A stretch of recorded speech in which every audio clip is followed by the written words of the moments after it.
after high school, I immediately, after graduating from high school, I immediately started college. But something was not clicking there because I could not find the area where I said, this is where I belong.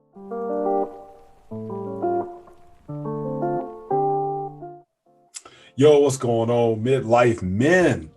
It is Dev Styles coming at you with Mr. Marcus down in Brazil. And we got a hot show for you today.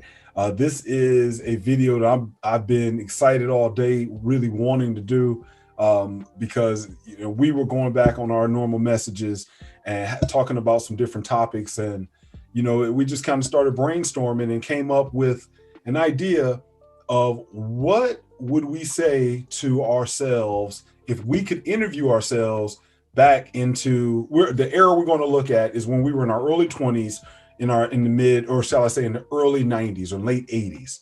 So we're going back, late 80s, early 90s, when we were in our early 20s. What would we say to ourselves? What kind of conversation would we have? What would we say you should look out for? You shouldn't look out for? You shouldn't spend time worrying about? You should try to do this. You should try to work on that. Basically, we are the OGs of today about to go talk to our old selves. When people ask you that question all the time in interviews, what would you say to your 23 or 25 year or 30-year-old self? That's really what we're doing today. And so, but here's how we're going to do it. We're going to do various shows, and starting out with this one, we're going to be working our way through. Credit goes out to Neely Fuller on the 9 areas of people activity. These are areas of life that we all engage in, and all of them, they work synergistically, and they are all influenced by outside factors tremendously.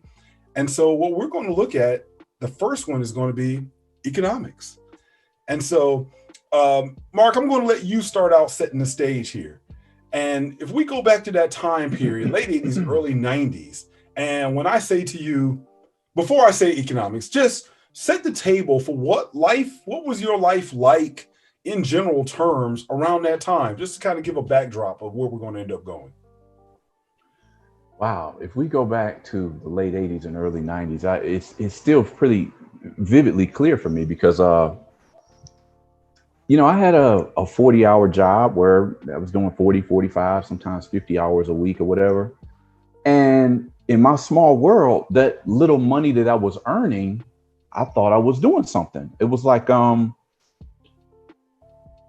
we look at what was the minimum wage back then. We're looking at like what, 335, 350, 360. Yeah. And so then when I got another job and I moved up to like almost $7, I was like, balling. I was almost like I was balling, right?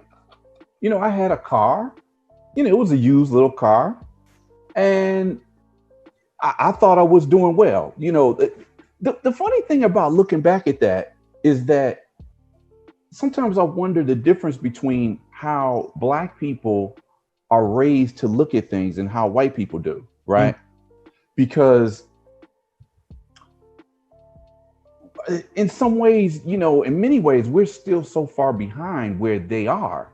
I look back at those times, and some of the white people that I knew, some of the white people that I would work with, they were already looking at advances that they wanted to make in their lives. There were guys that were going into fields of employment that I had never even heard of. And so here I'm looking at life like I'm making almost $7 an hour. I'm about to be making $7.50 and $8. By the time I get finished with this contract, I'm gonna be up to $12.50 or something like that. And I thought I was doing really good. And it was like,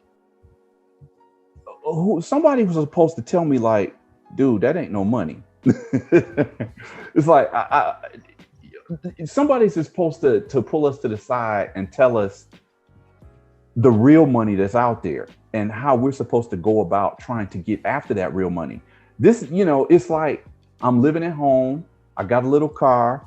I'm hanging out with some women now, and I thought I was doing decent. And I just got kind of like in a comfort. Well, say that again. Women. He didn't say a woman. He said women. Go ahead. Yeah. I'm thinking I'm doing something, and somebody's supposed to tap you on the shoulder and say, no, this is just to get your feet in the game. This is not making it, and on top of that, it's like at that point, I'm still living at home. And I'm like, so I'm not seeing this money that I'm earning as something that I can live on. I'm looking at it as I'm living at the crib and I got this spending money. I got a car. I'm able to go out. I got a regular stream of income coming in. I thought I was doing good. But like I said, it's that conversation was missing as to this whole world that's out here that I wasn't really aware of. Yeah. That's where I was at that time. Wow, man, you just when you said that, you already made some things jump to my mind. I have to say I was definitely much of the same. Now, I was coming out of a white school, a white high school. So I had already started noticing as well that difference between what was going on in our neighborhood, where how Black folks were living, and certainly how folks were living in the suburbs where I went to school at. And then, of course, even visiting my relatives who lived in nice suburban neighborhoods out in California. So watching them, I had already had a perspective of at least, I'll say, outside of our Black neighborhood, which now that I look back, a lot of Black kids didn't have. And so that on one end helped, but then on the downside, I was still in the rut of what was going on in my hood. Even though I was aware and I was around people who were doing, I'll say, greater things, or at least I'll say they were maturing, I was hood maturing. And I like how you said that, because my hood maturing was exactly what you noted. You know, I worked at a store that we both worked at that was the equivalent of a Walmart today. We'll just say that. It was that we just call it that grocery store life, that clerk life. And so same thing, man. I was making $3.85. Boy, I started out 50 cents higher than minimum wage. Look at that. I'm sorry. Let me get this correct. I rejected that job. Actually, I started at $5.25 because I had a chance to take the $3.85 job. I started at $5.25. And then, like you noted, over the years, my pay was steady going up. But I didn't realize the copper handcuffs that I was putting on myself. And so all through the early 90s, I really wasted a lot of it. Now, you did better than I did. You were working full time. I didn't even work full time. I worked part time all of those years. And same thing, I wrote down here, spending money. I thought I had some spending money, but my spending money left because I had a son. And so having a son at an early age as a teenager, once again, I still saw how other people were living, but I was living like folks in the hood, having babies out of wedlock, or shall I say, becoming a baby daddy. Also, that side of living in my parents' home, I wasn't thinking about how to move out. And worst of all, I wasn't thinking about how to go to college. I had given up on that dream. And I had really given up on that dream when I had a son, because then my closest friends, they went off and started going to college. And that, I mean, when I look back at that time in my life, man, I realized I truly did give up on my own dreams. It was like the guy I thought I was going to become. When I hit my late teens, early 20s, I realized this guy was I was like a doggone, former slave that had been released after the Civil War. I was just wandering. I didn't know what to do. And so that's that kind of that backdrop for me. Dude, that was the perfect word that you just said. It was like, damn, because I hit that same period where I was drifting. I didn't know, I was wandering. I didn't know where I was going. It was like, after high school, I immediately, after graduating from high school, I immediately started college. But something was not clicking there because I could not find the area where I said, this is where I belong. In those first 4 years after high school, I tried to go to college like 2 or 3 times. First it was at a major university. Then I went to like a couple of community colleges, and I just bounced around trying, I got into like business management. I studied a little bit of marketing, and I wasn't feeling it. So by, let me say, the end of the 80s and tapping into the early 90s, I had already started and left the university life because I just didn't know the direction that I was going in. So this little job that I had is what it kind of froze me in time for a minute there until I could find out where I was going. Now, after this event, in 94 when my father passed away, that's when it really hit me like, okay, where am I going? What direction am I going in?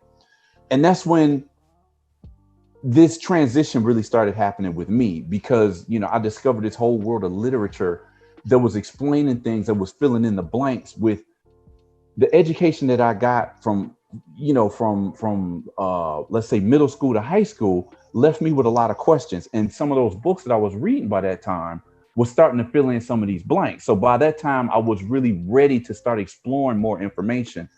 And that's when we come into that, we talking about closing out the 80s and moving into the early to mid 90s, where I started making that transition. So I'm definitely there with you. I was totally wandering at that point because I didn't have a direction.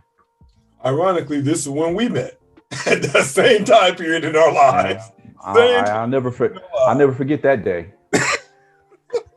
We're gonna talk about that in another episode. We'll leave that for the sex and relationships discussion. Right. But you know, folks, I think the one thing that I think both of us bring to the table in this conversation is, although we're over twice the age of what we're talking about then, we're going to take the role of being OGs, saying, come on here, young man, pull up a chair, let me talk to you for a minute. So we're going to go back and talk to our old selves in that time period.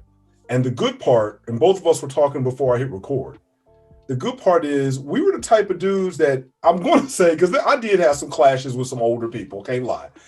But if I didn't like people just coming down on me immediately, because I already felt bad enough about myself, especially as we get to the mid 90s, I already felt like I was enough of a failure. And so there were times where I may have had relatives or some older folks just be like, boy, how come you're not in school? Or why aren't you in college? Or and I was just like, no, I don't want to go, you know, and I did, but I was mad at myself that I had passed up that opportunity. But if an old person came to me and really approached me correctly, at least in my interpretation of correctly, I know, because I've always loved talking to old folks. I love talking to older people.